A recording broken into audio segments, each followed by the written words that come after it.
Vamos falar agora de forma bem resumida, certo? E bem simples e bem rápida também, sobre a cadeia de elétrons e a fosforilação oxidativa. Nós vimos que na glicólise, na descarboxilação oxidativa do piruvato e no ciclo de Krebs, moléculas de NADH, certo? Que foram reduzidas, elas estão transportando hidrogênio e elétrons, certo?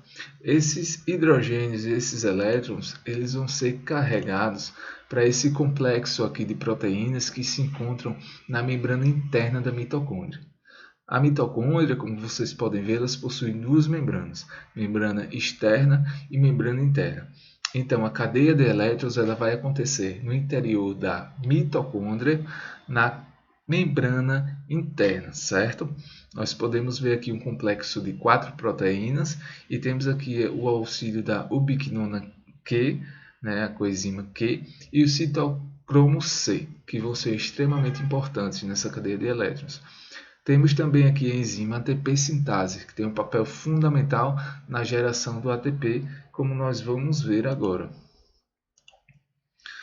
O NADH, proveniente do ciclo de Krebs, proveniente da descarboxilação e da glicólise, ele vem até aqui nessa segunda membrana, essa membrana interna da mitocôndria, certo? E ele vai fornecer esse complexo 1 de proteína 2 elétrons, certo?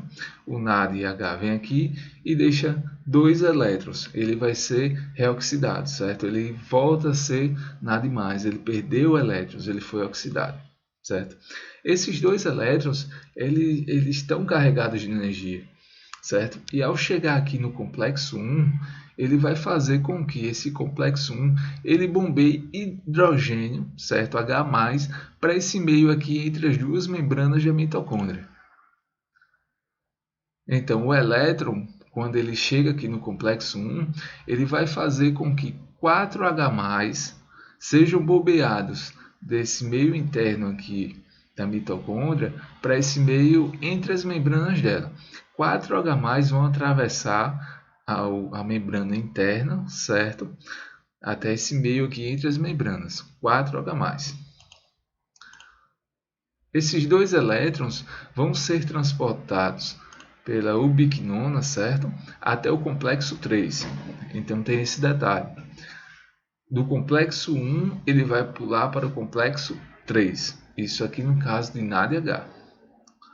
Então, ao chegar nesse complexo 3, mais 4H+ vão ser bombeados para esse meio entre as membranas, certo? Só recapitulando. O NADH ele vem aqui, ele deixa 2 elétrons no complexo 1, proteína 1, certo? Essa proteína, com a energia desses 2 elétrons, ela vai bombear para esse meio aqui entre as membranas 4H+. Quando esses 2 elétrons são transportados, ele chega no complexo 3, quando ele chega na proteína 3, ela vai fazer a mesma coisa, ela vai bombear mais 4H+ para esse meio entre as membranas, certo?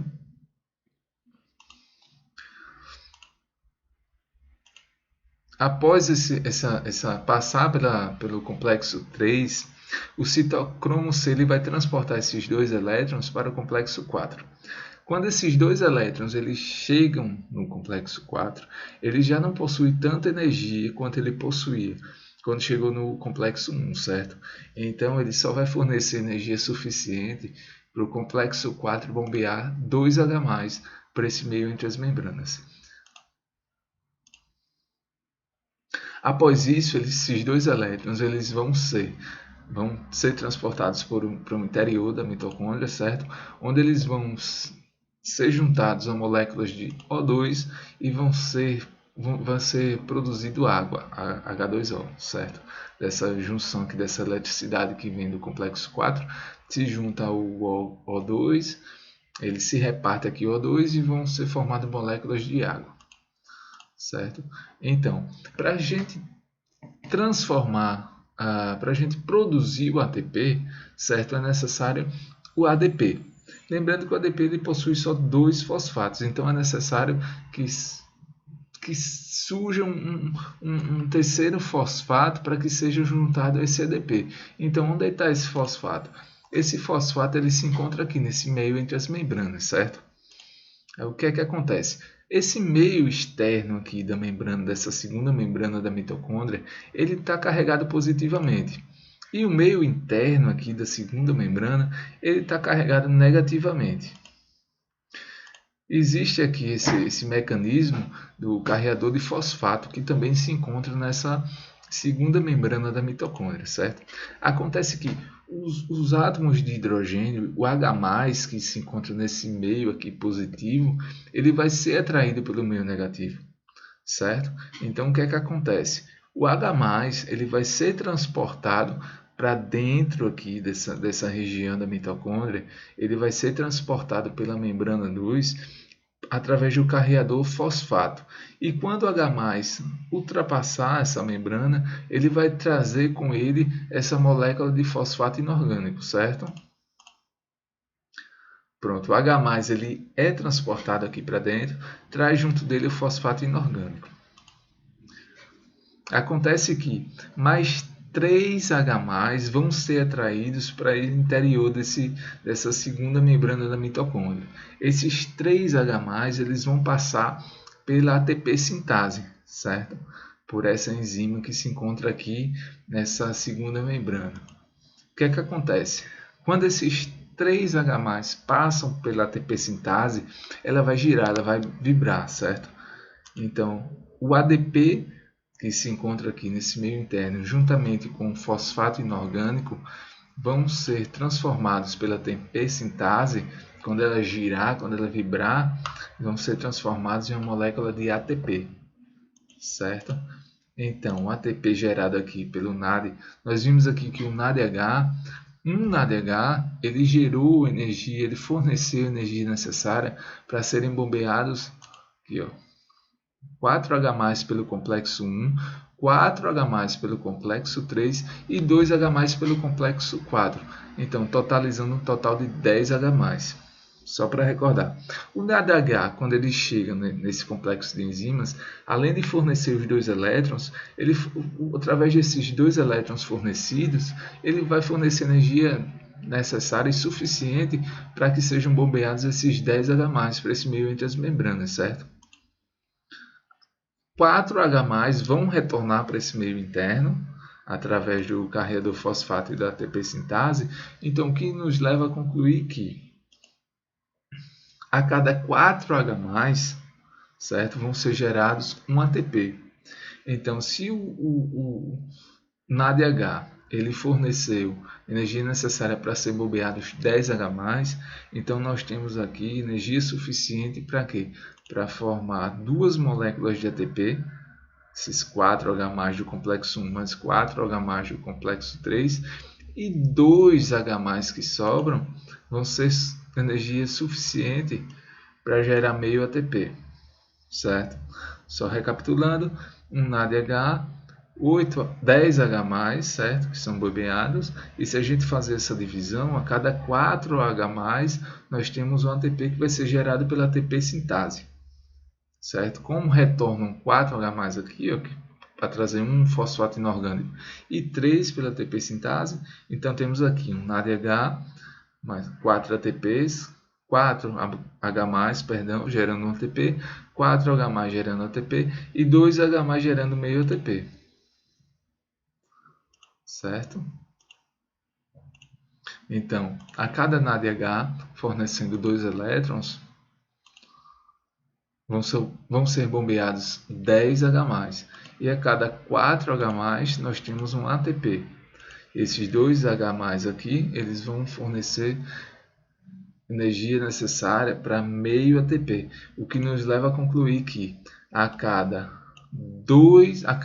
1 NADH nós temos 2,5 ATP, certo? Então vamos aqui a essa tabelinha.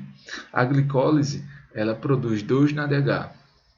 A descarboxilação do piruvato, levando em consideração que a cada molécula de glicose nós temos 2 piruvatos, então nós vamos ter 2 NADH também sendo produzidos na descarboxilação.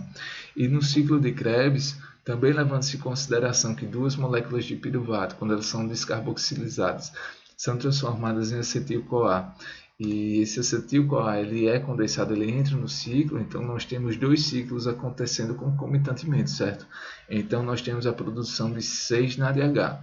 É normal vocês verem em livros, apostilas, que é considerado que o ciclo de Krebs ele produz 8-NADH, porque ele inclui a descarboxilação do piruvato. Mas a descarboxilação ela precede o ciclo, não faz parte, certo?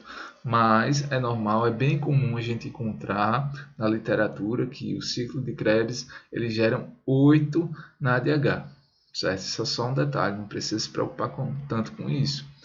E também vamos levar aqui em consideração que na glicólise nós temos o saldo líquido de 2 ATPs. E no ciclo nós temos 2 ATPs também que são gerados. Então vamos fazer um cálculo bem simples aqui. Se a cada NADH nós temos 2,5 ATP, então nós vemos aqui a quantidade de NADH gerado na glicólise, na descarboxilação e no ciclo são 10. Então 10 NADH vezes 2,5 dá 25, certo? E nós temos aqui já 4 ATPs que são gerados na glicólise e no ciclo de Krebs, então temos o total de 25 mais 4, 29 ATPs, certo? 29 ATPs são gerados levando em consideração glicólise, descarboxilação do piruvato e ciclo de Krebs. Então guarda esse resultado 29. Nós vamos falar agora sobre a produção de energia, certo? É a produção de ATP através do FADH. Então, é extremamente semelhante ao que acontece com o NADH, certo? Tem uma peculiaridade. O FADH ele vai ser oxidado aqui no complexo 2. Ele vai fornecer 2 elétrons para o complexo 2, diretamente ao complexo 2. Por quê? O FAD ele não possui a capacidade de carregar tanta energia quanto o NADH, certo? Então, ele já traz um elétron com menos energia do que o elétron fornecido pelo NADH. Por isso que ele já fornece para o complexo 2. Então, nós temos aqui o FADH, como ele traz menos energia, ele fornece ao complexo 2, diretamente ao complexo 2, e no complexo 2 esses elétrons vão ser transportados para o complexo 3. Chegando no complexo 3, ele vai bombear 4H+. Após ser transportado para o complexo 4, os 2 elétrons, ao chegar no complexo 4, ele vai fazer com que esse complexo ele bombeie 2H+. Então, a cada um FADH, nós temos 6H+ sendo bombeados. E nós vimos que 4H+, eles vão retornar, certo? Para esse interior dessa segunda membrana. E esses 4H+, é o que é necessário para a formação de um ATP. Então, se a gente fizer aqui uma divisão simples baseada no que a gente já viu, se cada FADH são bombeados 6H+, então 6, 4 são utilizados em um ATP e esses dois que sobram meio ATP. Então, a cada FADH, 2 elétrons fornecidos. Aqui, 6H+ são bombeados, a cada 4H+, nós temos um ATP, esses dois que sobram geram meio ATP. Leva à conclusão que a cada FADH, certo, 1,5 ATP é gerado. Então, voltamos para a tabela, certo? Vemos aqui que na glicólise foram gerados 2 NADH, na descarboxilação 2 NADH, no ciclo de Krebs 6 NADH. Certo? Somando o total de 10 NADH vezes 2,5 ATPs dá 25 ATPs. O FAD, 2 FADH são gerados no ciclo de Krebs. Então 2 vezes 1,5 ATP, que é gerado, dá 3. Certo? Então, temos aqui 25 ATPs provenientes do NADH e 3 ATPs provenientes do FADH. Então vamos aos ATPs que já são gerados, né, nesses processos que nós vimos. 2 ATPs na glicólise, 2 ATPs no ciclo de Krebs, totalizando 4. Então 25 mais 3, 28 mais 4, 32 ATPs são gerados nas 3 etapas da respiração celular: glicólise,